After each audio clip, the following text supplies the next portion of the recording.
Bom dia a todos, sejam muito bem-vindos a essa live dessa semana, em que nós iremos responder as perguntas e curiosidades que as pessoas possam ter sobre a IOPT, certo?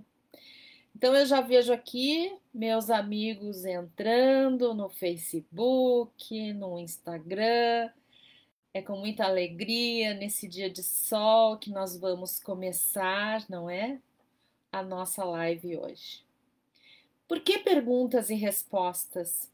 Porque nós temos tido um número muito grande de questionamentos. E esses questionamentos, às vezes, as próprias pessoas que têm essa curiosidade me dizem que elas não têm oportunidade de fazer essas perguntas, ou porque eu estou apresentando alguma coisa e elas não querem me interromper, ou porque o assunto não diz respeito àquilo que está sendo apresentado, e aí, de muitas maneiras, elas acabam deixando passar algumas perguntas.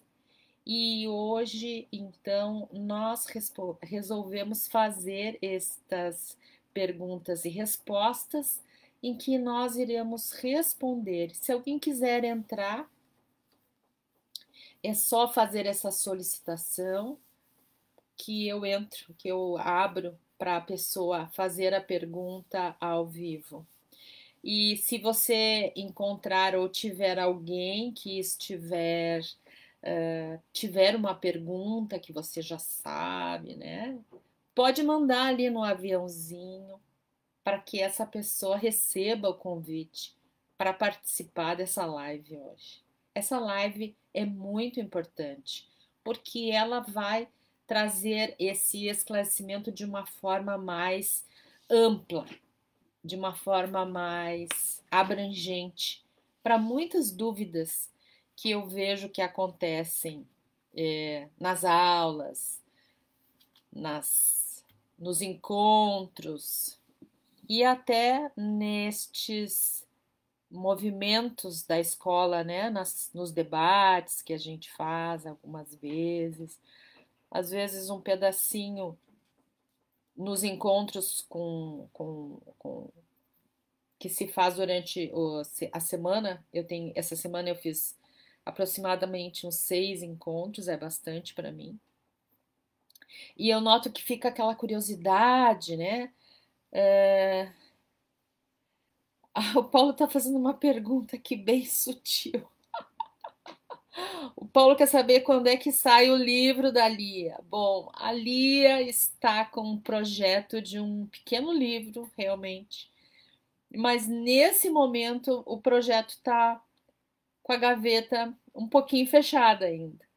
Mas eu quero, quem sabe até o fim do ano eu comece a olhar para isso com mais proximidade, né? Neste momento não consigo realmente desenvolver esse projeto, mas ele já tem, de uma certa forma, o meu livro já tem índice, o meu livro já tem temática, o meu livro já tem exemplos, falta apenas um movimento de integração, né, para não deixar as partes todas soltas. E nesse movimento de integração, é claro que ele precisa sair do mental e passar para o mundo real. Mas isso vai acontecer em breve. Quais as diferenças básicas das constelações de Hellinger e IOPT do professor Franz Ruppert? Primeiro eu quero dar muito bom dia, né? Desejar um bom dia e me sentir muito honrada com a presença da Miriam Braga aqui hoje, fazendo essa pergunta tão importante, ela que promove os cursos do professor no Brasil. E hoje, então, ela está aqui para fazer essa pergunta para nós. A Keila também fazendo parte aqui no Facebook dessa nossa live. Obrigada, Keila, por estar presente. E tanto trabalho lindo, diz ela, assim, porque a Keila acompanhou alguns deles, outros trabalhos, enfim. Então vamos começar? Vamos começar. Eu tô pronta para começar. Então vamos lá. Então a primeira pergunta: quais as diferenças básicas dos trabalhos de constelação de Bert Hellinger e os encontros consigo mesmo do professor Ruppert? Bom, inicialmente é muito importante que a gente faça uma distinção sem perder a história. Franz Ruppert trabalhava com as constelações familiares em 1994. Não se pode esquecer isso. E nessa dinâmica das constelações familiares, ele fazia a sua, digamos assim, a sua prática nessas constelações familiares. Isso significa que ele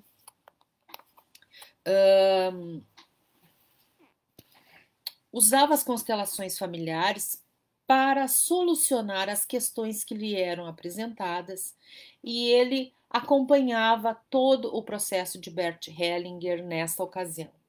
Então, nós precisamos entender que essa origem é uma origem pública.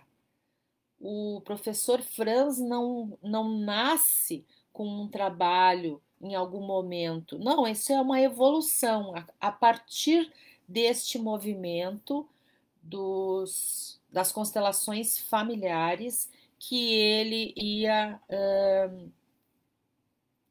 acompanhando. Depois, num segundo momento, ele começou a apresentar algumas curiosidades dentro dele, porque ele já estava estudando Bowlby com a sua teoria do apego e já estava olhando para o trauma. E quando ele olhava para o trauma, ele percebia que algumas situações dentro dos trabalhos das constelações familiares ficavam sem ser abordadas, porque o mais importante, não vamos esquecer nas constelações, é que elas são um movimento sistêmico para o exterior.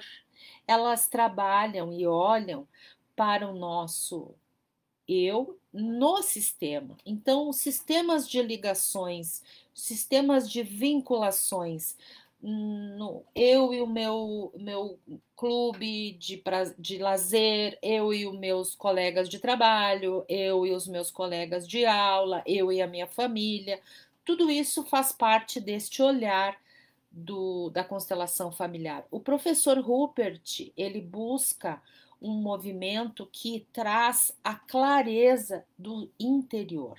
A pessoa precisa olhar para si mesma e neste movimento de olhar para si mesma, ela vai descobrir a harmonização de si própria com as suas partes, com as suas questões. Quantas vezes a gente já não ouviu aquela pergunta: tá, mas eu caso ou eu compro uma bicicleta, né? É uma piada.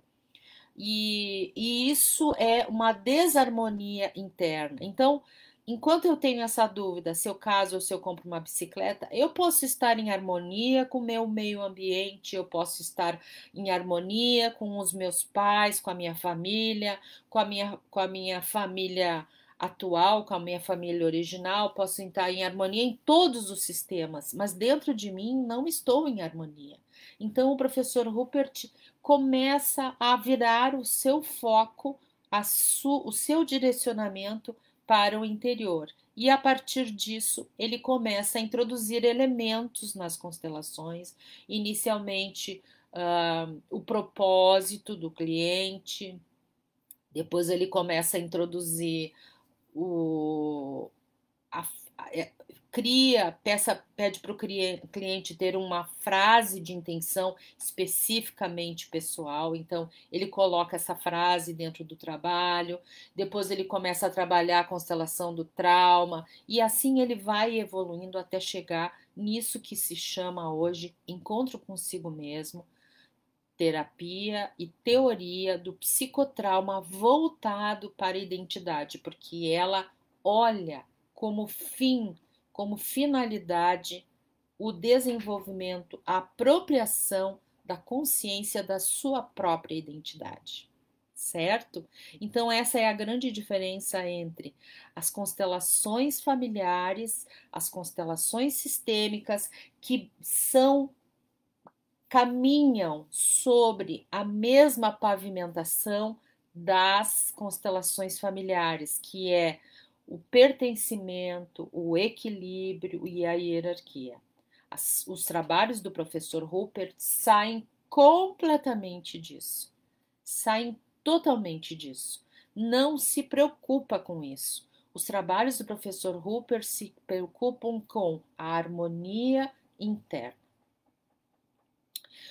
O Paulo apresenta uma outra dúvida. O demandante que não crê na técnica, o demandante não acredita nesse trabalho e se submete a ela com pouca vontade, tem menor capacidade de adentrar na descoberta de seu trauma, ou essa falta de crença já é uma clara estratégia? Todos nós temos muitas estratégias de sobrevivência, muitas delas são conscientes, muitas outras são completamente desconhecidas por nós. Mas eu acho que a partir do momento em que uma pessoa, embora se declare completamente descrente, queira fazer um movimento, eu penso que dentro dela existe uma fagulha de vontade querendo fazer esse movimento de descoberta, esse movimento de compreensão, de desenvolvimento da sua identidade. Então, eu acho que o trabalho vai se desenvolver de acordo com aquela capacidade daquela pessoa de estar em contato com o seu eu interior, do seu eu inconsciente. E isso pode ser completamente diferente, e nós já vimos isso muitas vezes, daquilo que a pessoa declara.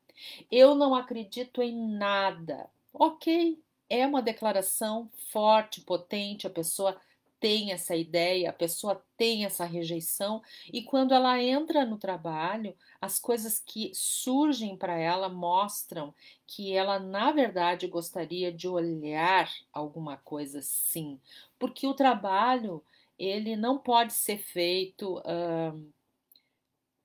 sem a vontade da pessoa. Não se faz um trabalho de encontro consigo mesmo com a pessoa contrariamente àquilo. Até porque seria impossível. Então, quando a pessoa se submete a desafiar essa sua curiosidade de algo que ela não acredita, ela já está mostrando que existe dentro dela alguma coisa para ser revelada, certo? Não esqueçam, se vocês tiverem algum amigo ou amiga que tenha alguma dúvida, mande para ele o convite para participar dessa live. Aí, a Sandra. Eu percebo ao observar os trabalhos de IOPT uma conexão entre as estratégias de sobrevivência e os mecanismos de defesa desenvolvidos e trabalhados por Freud e Anna Freud. Estratégias de sobrevivência e mecanismos de defesa, acho que são coisas se não são similares, são completamente iguais, certo? Vamos ver que mais que nós temos aqui. Na verdade, isso é muito importante que o Paulo está colocando agora, que a IOPT ela tem uma, um dicionário, né? Toda uma nomenclatura, um conceito a respeito das palavras, porque nós trabalhamos com palavras, então é muito importante o uso das palavras. Eu sempre faço essa advertência para as pessoas que querem trabalhar com IOPT, que façam os seus ensaios em IOPT, que façam os seus treinamentos em IOPT, que façam os seus exercícios e as suas práticas, sempre considerando que Professor Rupert não usa a palavra campo. Ele não usa essa palavra, ele usa a palavra ressonância. O professor Rupert não usa a palavra feto. O professor Rupert usa uma criança em gestação, porque para ele, quando nós falamos em feto, nós estamos trazendo uma conotação de objeto para aquela criança que está em desenvolvimento. Então é muito importante que a gente observe quais são as nossas predisposições com relação a esses conceitos. Nós estamos com eles bem absorvidos, nós temos consciência do que nós estamos fazendo, porque existem muitas pessoas que trabalham lá e cá. Trabalham com constelações familiares, com constelações sistêmicas, com exercícios sistêmicos, enfim, fazem toda essa prática. E lá tem muita lógica, todo esse vocabulário e todas essas formas de se apresentar. Quando nós estamos fazendo um trabalho IOPT, quando nós estamos fazendo um ECOM, um encontro consigo mesmo, nós precisamos olhar para o que aquela técnica nos diz e sermos precisos, porque é mais ou menos como a gente imaginar que um cirurgião possa ser cirurgião sem instrumentos. A palavra é o nosso instrumento. Como se o cirurgião pudesse ser um cirurgião e fazer uma cirurgia com as mãos. As mãos são o instrumento de outras habilidades. Nós não podemos misturar, certo? Eu acho que é muito apropriado, já vou esclarecer uma outra pergunta que as pessoas me colocam, é muito apropriado se fazer, é muito apropriado se fazer trabalhos para a harmonização das pessoas nos processos judiciários com constelações familiares e com constelações sistêmicas. Eu não acho que esteja nada equivocado, nada fora do lugar, eu acho perfeito. Mas eu acho que essas pessoas que utilizam essas duas formas só precisam ficar bem consciente da terminologia, desculpe, utilizada para os trabalhos de constelações familiares e sistêmicas e para os encontros consigo mesmo, certo? E eu acho que aí, se a pessoa consegue olhar para esses dois universos, eu acho que é uma coisa louvável que se tem essa capacidade de trabalhar com as duas situações de uma forma independente. Mas vamos observar terminologia. Terminologia é muito importante. Enfim, já respondi.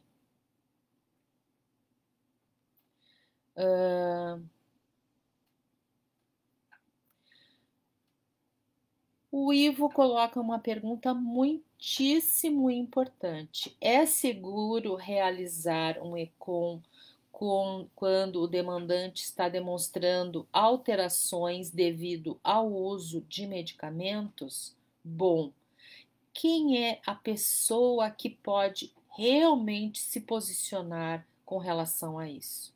Em primeiro lugar, o próprio consultante, o próprio demandante.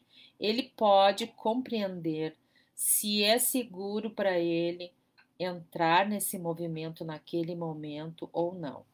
Eu tenho tido muitas pessoas que me procuram para fazer trabalhos de encontro consigo mesmo e as pessoas que elas estão tratando, se trata de psicólogos, psiquiatras, estão sob efeito medicamentoso. O efeito medicamentoso, ele pode suprimir algumas reações emocionais, mas é preciso que se observe que aquela pessoa naquele momento teve essa indicação medicamentosa e eu acho extremamente adequado que a gente observe isso de longe, porque não é a nossa especialidade. Então, se o demandante está demonstrando algumas alterações devido ao uso de medicamento, se essas alterações são no sentido de constrição das suas emoções, eu acho muito possível que se faça um encontro. E na minha experiência, nós temos obtido muito bons resultados. As pessoas conseguem fazer o encontro, conseguem sentir, conseguem se apropriar das suas próprias sensações, embora estejam tomando medicação, tá? A não ser que essa medicação que tu queira me dar algum outro parâmetro, aí a gente precisa, digamos assim, adaptar essa resposta para esse outro parâmetro. Mas se a medicação é para constranger, é para suprimir um excesso de emoção, eu acho que pode se fazer, tá? Numa outra situação, então, eu preciso um pouquinho mais de informações para entender do que nós estamos falando.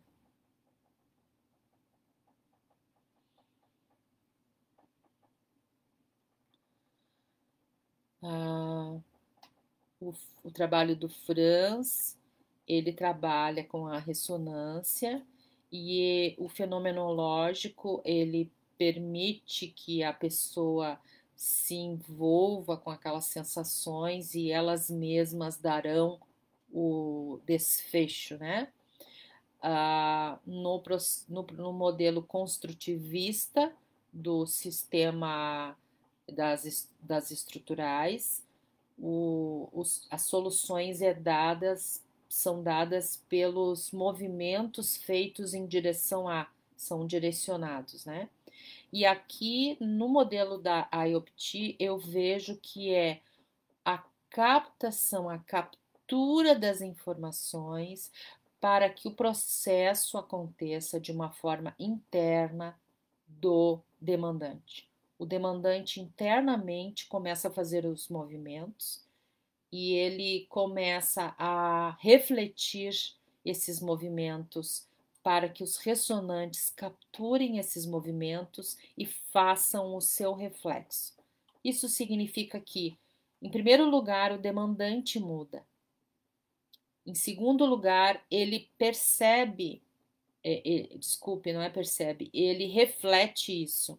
E ao refletir isso, os ressonantes fazem a modificação. E nesse terceiro movimento, o ressonante mostra para o demandante. E isso faz com que o demandante, através dessa intermediação, comece a ter consciência do que está acontecendo dentro dele. É um processo bastante sofisticado, mas eu penso que esse é o processo. Como nós podemos perceber enquanto facilitadores quando ressonantes estão ressonando as partes psíquicas dos demandantes ou estão ressonando as suas próprias questões? Bom, eu tenho várias perguntas sobre isso.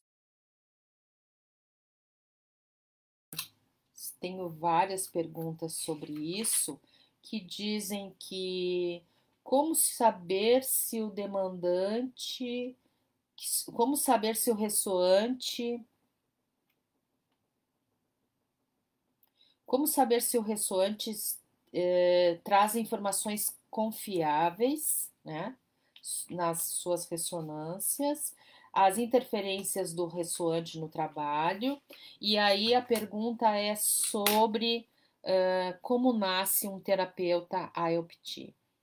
Eu penso que o terapeuta é a pessoa que deve estar sintonizada com todo esse universo. E o terapeuta conseguirá perceber o que é e o que não é que está acontecendo ali. Porque cada vez que um consultante escolhe alguém para representar, é porque aquela pessoa irá representá-lo da forma mais adequada. Isso é inquestionável. Depois, as formas, os movimentos, as expressões que que o ressoante vai oferecer para o consultante precisam ser checadas com o consultante. Tu reconhece isso, isso faz parte da tua vida, tu já percebeu isso em alguma ocasião, e tudo isso vai sendo colocado em xeque ali. Porque é um trabalho, de uma certa forma, é um trabalho que está sendo apresentado de uma forma partilhada. Se o demandante sozinho fizer o seu trabalho individual, ele vai olhar tudo isso de uma forma como se fosse numa frestinha, né? Numa frestinha da janela. Um pedacinho bem pequeno vai ser apresentado. Não terá a riqueza de todas aquelas informações que os ressoantes apresentam. E quando os ressoantes apresentam essas informações, eles irão acrescentar muito colorido, muito conceito 3D para aquelas informações que o demandante está solicitando. E aí é sempre com o demandante que a gente deve buscar a confirmação. Mas existe para mim uma situação que eu acho muito importante. O facilitador IOPT, assim como qualquer facilitador de trabalhos de constelações, ele precisa ter um autodesenvolvimento grande o suficiente, profundo o suficiente para que ele possa estar em todo esse movimento de uma forma uniforme, abrangente, sem pontos escuros, cegos, apagados, não é? E para isso, para nascer um terapeuta IOPT, inicialmente é preciso nascer uma pessoa que faça essa terapia, que busque a conhecer a si mesmo, porque o terapeuta IOPT é a pessoa que precisa mais estar em contato consigo próprio. Então eu vejo muitas vezes as pessoas buscando desenvolvimento de si mesmo, estudando. Isso é lindo, mas não é suficiente. Nós precisamos entrar profundamente nos nossos traumas.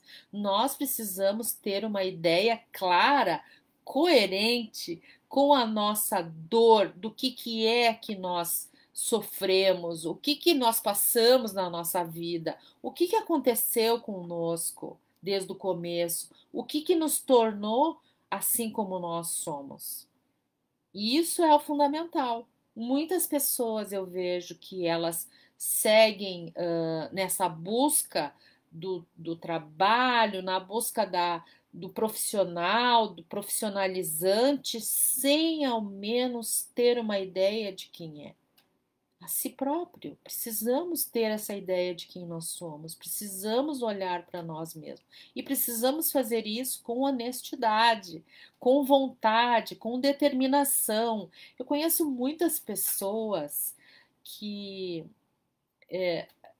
que elas fazem tratamento com psicólogos, que elas fazem acompanhamentos, que elas fazem mergulhos em si mesmos com os psicólogos, e eu acho muito bom, porque eu também faço, e elas não levam para as sessões as questões mais importantes, porque elas não querem olhar para isso. Ora, como esse psicólogo poderá lhe fornecer alguma ajuda se a pessoa não leva as questões mais importantes? Eu conheço pessoas que trabalham anos e anos e anos e anos fazem terapia e anos e anos as pessoas até comentam assim: ah, esse psicólogo só tira o dinheiro dos outros. Não, ele só faz aquilo que o cliente está solicitando. O cliente só leva questões de trabalho, só leva as questões de trabalho, só leva questões de trabalho. Em casa, ele briga com a esposa, se separa, tem uma outra relação, começa uma nova família. O psicólogo não fica sabendo de nada, porque a pessoa não está querendo olhar para si própria, está querendo olhar de uma forma muito parcial. E isso é muito comum. Isso é a nossa capacidade de fazer esse pequeno enfrentamento, porque todos nós temos problemas de muitas ordens e nós iremos olhar primeiro os mais basilares e depois nós iremos estudar a nós próprios como esses conflitos estruturaram a nossa vida, como esses conflitos criaram dentro de nós essa pessoa que nós somos, porque os nossos traumas são as causas que fizeram nós nos aprofundarmos nas questões fundamentais que eles nos apresentam. E nós seremos especialistas naqueles traumas em que nós tivermos consciência e propriedade para falar sobre ele, para entender o que acontece, para compreender quais são os gatilhos que nos acionam esses traumas, certo? Como se dá o processo após a sessão da IOPT? Após o encontro consigo mesmo, eu percebo particularmente que muitas pessoas precisam trocar uma ideia entre 5 e 10 dias depois do seu encontro. Ficam com dúvidas, começam a se perceber de uma forma diferente, aquela nova percepção traz para essas pessoas uma sensação de, de novidade e às vezes isso faz com que elas se sintam com uma certa dúvida sobre o que está acontecendo.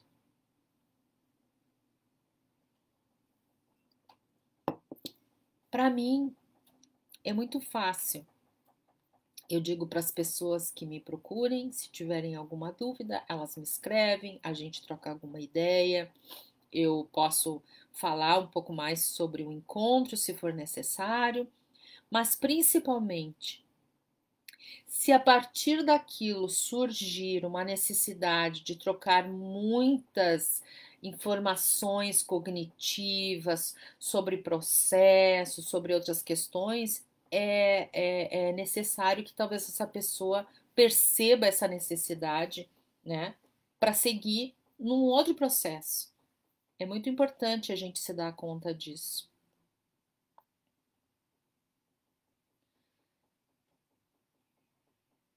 Sim, a gente fala que a Zélia colocou aqui que muitas vezes a culpa é do psicólogo, né? Não.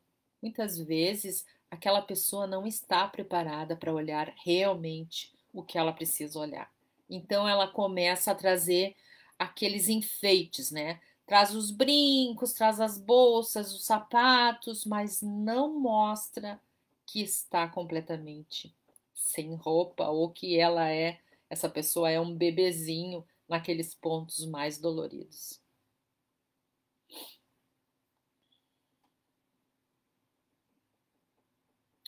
Muitas vezes há um grande congelamento e dissociação de seus traumas mais profundos.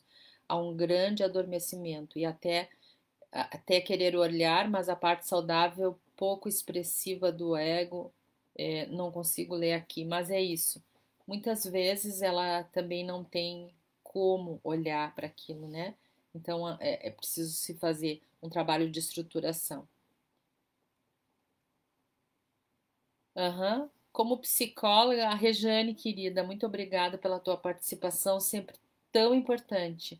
Como psicóloga, tenho uma busca de 20 anos e tem camadas muito profundas que ainda não acessei, por isso busquei a IOPT. E isso me dá uma compreensão de que ela vê na IOPT a possibilidade de acessar essas camadas mais profundas. Fico muito satisfeita com a tua presença aqui. Muitas vezes se percebe num encontro a busca de um final feliz. Pode falar sobre isso? Sim, Dalila. Os encontros eles têm uma estrutura, né? Uma estrutura básica que é a busca do eu saudável, o fortalecimento desse eu saudável para o encaminhamento da integração dessas partes cindidas, separadas pelo trauma. E às vezes nós temos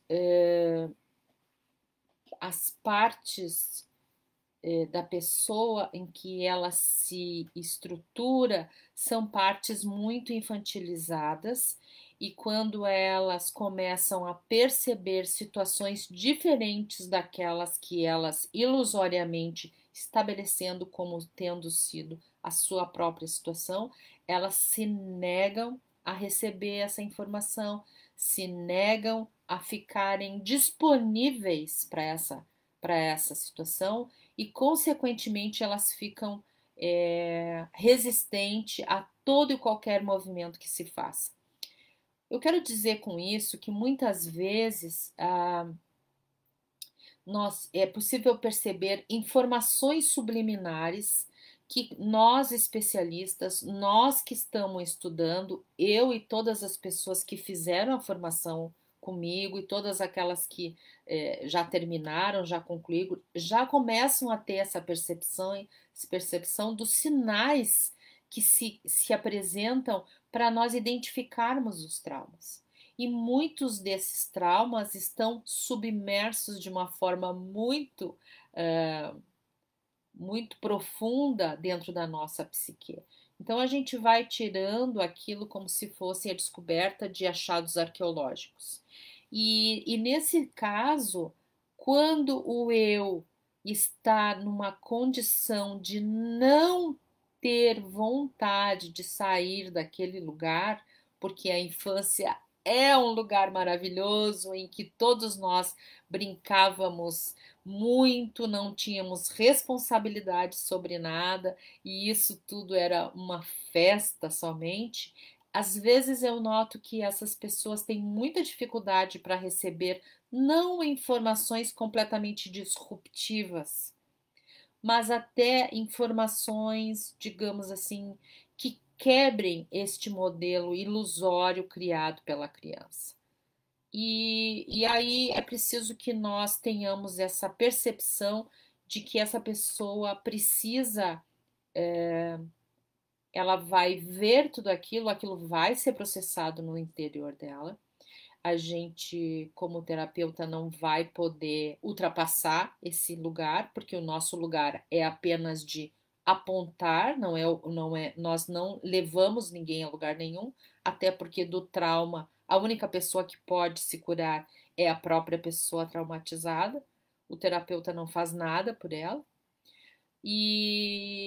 Bom, é possível que se explique tudo isso de uma forma muito adequada para que essa pessoa perceba o seu coração partido. Muitos encontros eu vejo com o coração partido.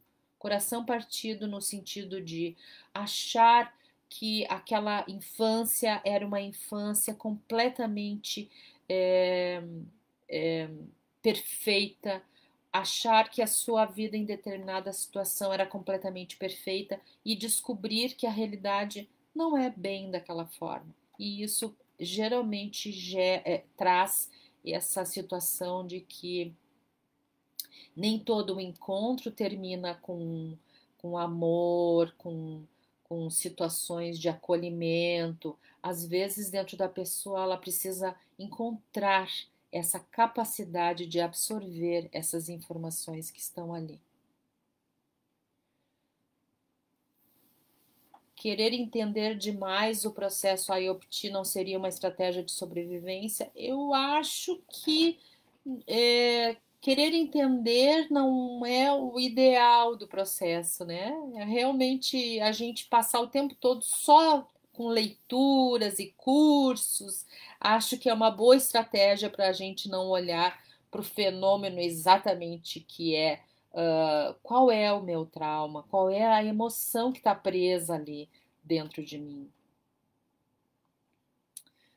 E aqui eu tenho uma outra pergunta muito interessante. Quais são os intervalos entre dois encontros IOPT?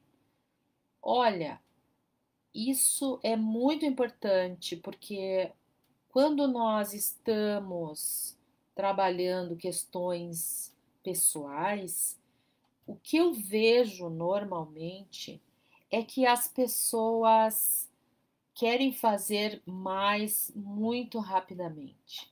E como aqui é a própria pessoa que regula o que ela deve fazer, ela muitas vezes fica desejosa de fazer de 15 em 15 dias, de 10 em 10 dias, de 3 em 3 semanas e assim sucessivamente.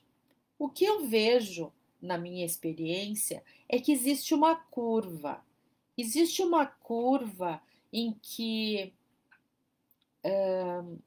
os melhores resultados, o que eu quero dizer?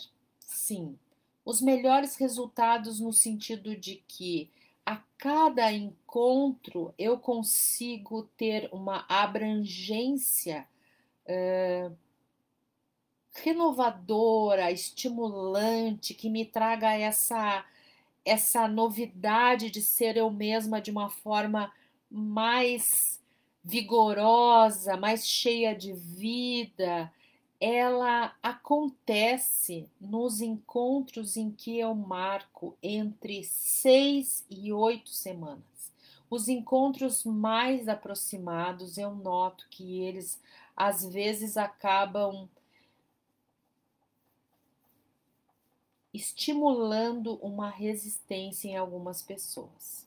Não vejo esses encontros ficando cada vez melhores, principalmente nos primeiros movimentos. Os primeiros movimentos, a pessoa ela precisa se adaptar com essa nova forma de ver as coisas, com esse novo eu, embora em geral tudo isso seja muito estimulante, seja muito ó,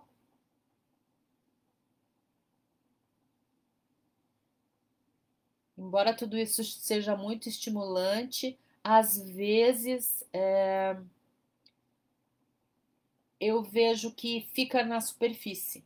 O que eu noto é que entre 6 e 8 semanas eu noto que a pessoa processa aquilo de uma certa forma e já ela consegue perceber.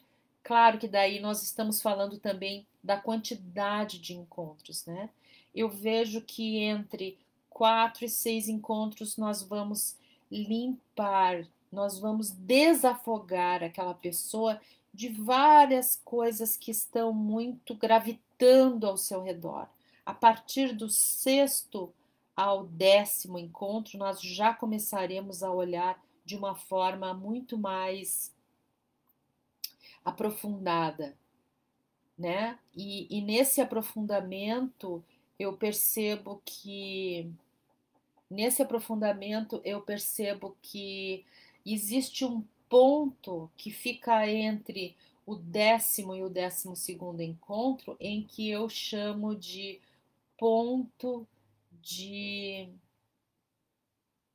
Agora me fugiu a palavra. Enfim, as partículas se dissipam. É como se nós abríssemos uma cápsula do trauma e transformássemos essa cápsula em muitos fragmentos. Neste momento, nesse ponto de virada, eu percebo que as pessoas precisam de um tempo maior para reflexão e não pensem que necessariamente essa reflexão se dê numa rede, a pessoa pensando, né? Necessariamente não precisa ser assim. Eu vejo que algumas pessoas começam a fazer muitos movimentos que estavam completamente, digamos assim, fora da sua rotina. As pessoas, por exemplo, começam a fazer caminhadas, as pessoas começam a fazer limpeza na sua casa, as pessoas começam a parar de pintar cabelo, as pessoas começam a se arrumar de uma certa forma ou deixar de ficarem completamente escravizadas pela sua aparência, e isso é aquele lugar onde a pessoa realmente se reconhece e ela começa a olhar tudo e trazer um significado novo a tudo que ela está vivendo. Eu já vi algumas pessoas chegarem nesse lugar. E quando elas chegam nesse lugar, os encontros podem se espaçar de novo, os encontros podem ser um pouco mais elaborados e por isso demorarem um pouco mais na sua marcação, porque nós já estamos aí num outro patamar. É muito interessante como eu tenho observado essas sequências e essas frequências também. É claro que tem pessoas que fazem 6, 8 encontros e elas estão, parece, né, para elas que elas estão sempre no mesmo lugar, mas elas não estão.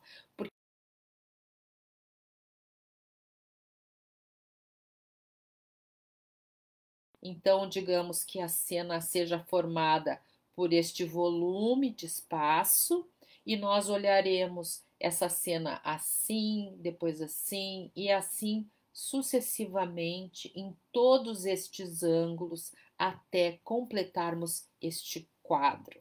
É como se a cena estivesse toda muito fragmentada e nós iremos integrar pequenos pedaços a cada encontro. Então parece, estou sempre no mesmo lugar, eu sempre olho a mesma coisa. Não está completo. O quadro não está completamente absorvido. E isso é muito real.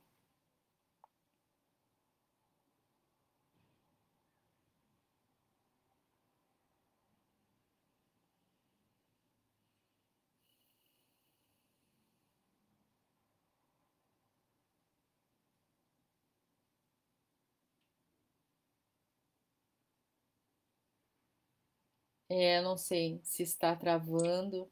Olá, Sheila!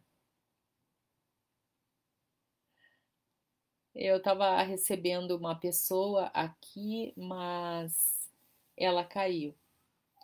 Ok, então eu acho que eram essas as perguntas que eu precisava responder. Eu quero dizer para vocês que é uma grande satisfação para mim recebê-los todos aqui para essas perguntas e respostas, e eu espero que eu tenha apresentado algumas respostas para essas questões importantes que me foram feitas aqui, bastante questionamentos. Os outros questionamentos vamos deixar para uma próxima vez, mas eu quero desejar para vocês um ótimo fim de semana, com muita leveza, com muita alegria e com muita satisfação de ser realmente quem você é, para você mesmo, para os outros, para as próximas gerações. Um grande beijo, muito obrigada pela presença, muito obrigada por ter me acompanhado. Um bom fim de semana a todos.